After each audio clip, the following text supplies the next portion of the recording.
Shalom Alehin, berjumpa lagi dengan saya pada perenungan hari ini tanggal 11 Juni 2025, Pesta Wajib Santo Barnabas Ar-Rasul. Mari saudara, di pagi yang cerah ini saudara, kembali saya mau mengajak saudara bersama-sama bersyukur di dalam doa kepada Tuhan Allah kita. Dan jangan lupa berilah senyuman dan sapaan kepada sesama kita. Kita awali perenungan pagi hari ini dengan tanda kemenangan kita dalam nama Bapa dan Putra dan Roh Kudus. Amin. Pergilah dan beritakanlah kerajaan sorga sudah dekat. Bacaan liturgi hari ini diambil dari Kisah Para Rasul 11 ayat 21b sampai dengan 26, dilanjutkan dengan bab 13 ayat 1 sampai dengan 3, dan Injil Matius 10 ayat 7 sampai dengan 13. Saudara-saudaraku yang terkasih, saat kita dibaptis saudara di dalam nama Bapa dan Putra dan Roh Kudus, kita semua saat itu pula telah menjadi anggota kerajaan sorga.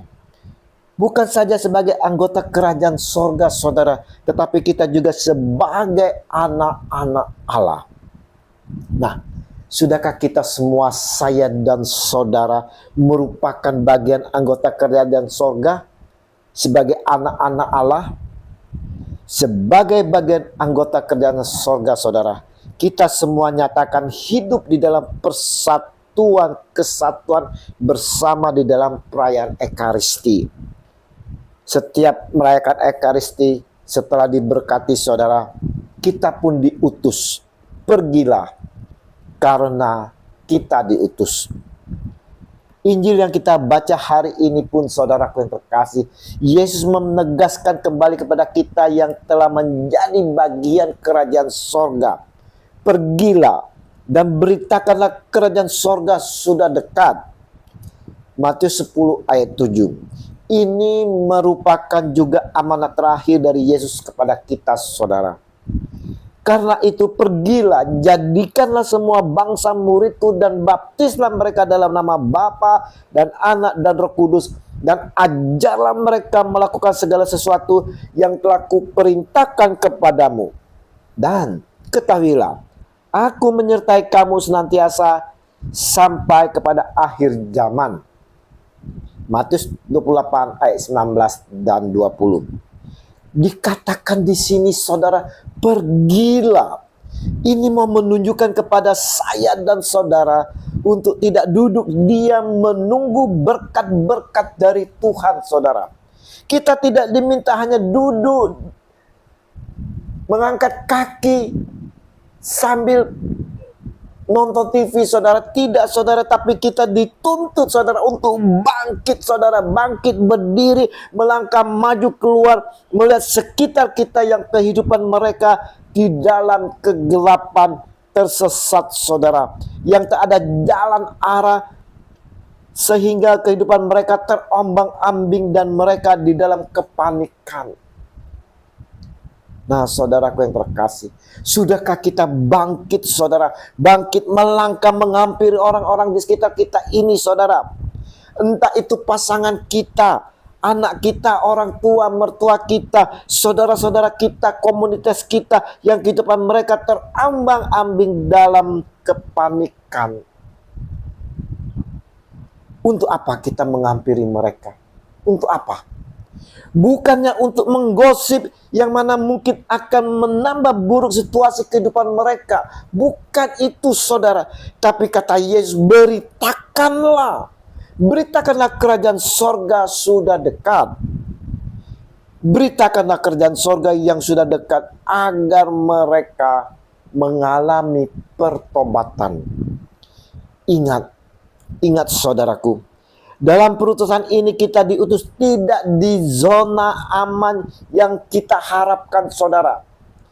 Karena Yesus sendiri katakan, pergilah, sesungguhnya aku mengutus kamu seperti anak domba ke tengah-tengah serigala. Lukas 10 ayat 3. Ke tengah lingkungan kita yang penuh kejahatan, yang mungkin saja dapat mengancam jiwa kita, disitulah kita diutus saudara. Dan kata Yesus, janganlah kamu menyimpang ke jalan bangsa lain atau masuk ke dalam kota orang Samaria, melainkan pergilah kepada domba-domba yang hilang dari umat Israel. Matius 10 ayat 5 sampai dengan 6. Di sini jelas saudara dikatakan, pergilah kepada domba-domba yang hilang, yang tersesat saudara, yang mengalami kegelapan. Takutkah kita saudara? Takutkah kita diutus ke tengah-tengah serigala? Janganlah takut, sebab aku menyertai engkau. Janganlah bimbang, sebab aku ini Allahmu. Aku akan meneguhkan, bahkan akan menolong engkau. Aku akan memegang engkau dengan tangan kananku yang membawa kemenangan. Haleluya. Yesaya 41 ayat 10. Tuhan adalah terangku dan keselamatanku. Kepada siapakah aku harus takut?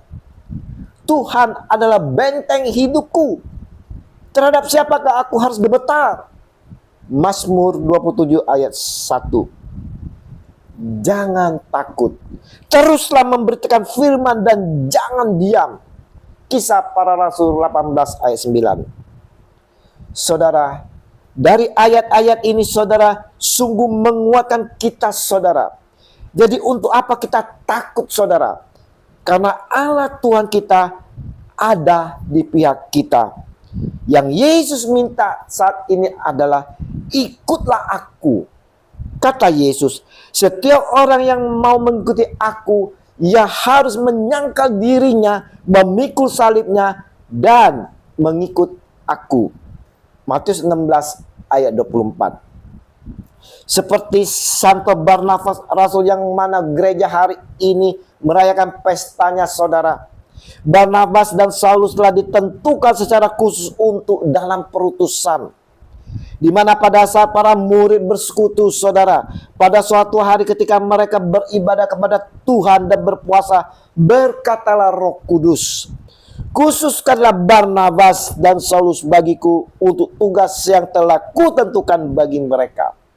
Kisah Para Rasul 13 ayat 2. Barnabas dalam perjalanan perutusan ini saudara tahu bagaimana tantangan yang akan dihadapi di dalam pewartaan. Dia menjalani perutusan ini dengan setia dan sungguh-sungguh mengikuti Yesus dengan menyangkal diri, memikul salib dan mengikuti Yesus dengan setia. Walaupun saudara ancaman sering dihadapinya saudara, itulah salib yang harus dipikulnya. Dan menurut tradisi yang berkembang, Barnabas mengabarkan Injil sekitar tahun 61 dan ditangkap, diseret keluar kota dan dibakar saudara sampai mati atau dirajam. Salah satu tradisi menyatakan bahwa Yohanes Markus menemukan jenazahnya dan menguburkannya. Ketegaran yang pantang mundur dalam menjalani perutusan walau nyawanya terancam ini saudara, Barnabas tetap setia mengikuti Yesus, tetap memikul salib bersama Yesus saudara. Dan inilah keberanian dan ketegaran yang ini yang harus kita teladani sebagai murid-murid Yesus, bagian anggota kerajaan sorga, anak-anak Allah yang mendapat perutusan yang sama. Pergilah dan beritakanlah kerajaan sorga sudah dekat. Saudara, di dalam ayat 9 sampai dengan 13 di dalam Injil hari ini pun saudara, kita diingatkan saudara untuk tidak khawatir di dalam perutusan akan kebutuhan-kebutuhan kita maupun kebutuhan keluarga kita yang kita tinggalkan di dalam menjalani perutusan. Kenapa? Karena Yesus sendiri yang mengutus kita akan mencukupi kebutuhan kita, akan mencukupi kebutuhan keluarga kita yang kita tinggalkan saudara. Dan yang kedua saudara, dalam perutusan ini janganlah kita menyimpang jalan yang telah kita ditetapkan saudara. Yang ketiga, tetap fokus dalam perutusan. Yang keempat, selalu membawakan Yesus dalam setiap perjumpaan dengan orang. Bukan keakuan, bukan keegoan yang kita tampilkan saudara. Ingat, kita adalah cerminan Yesus Kristus. Hadirlah di tengah masyarakat dengan penuh kerendahan hati, penuh kasih, penuh senyum, dengan selalu membawakan damai Kristus. Sekalipun tantangan yang kita hadapi, sekalipun akan mengancam jiwa kita, saudara, jangan panik, jangan takut, karena Tuhan Allah senantiasa menyertai kita semua. Haleluya. Yang diminta dari Yesus, dari kita saat ini adalah tetaplah setia dan taat akan perintahnya. Dan jangan lupa, saudara, senantiasa minta urapan Roh Kudus agar kita diberi hikmat dan kebijaksanaan agar dimampukan menjalani perutusan ini. Kasih Yesus yang besar selalu menyertai kita di setiap langkah kita, kemana saja kita melangkah di dalam perutusan ini. Amin. Dalam nama Bapa dan Putra dan Roh Kudus. Amin. Shalom Aleihim.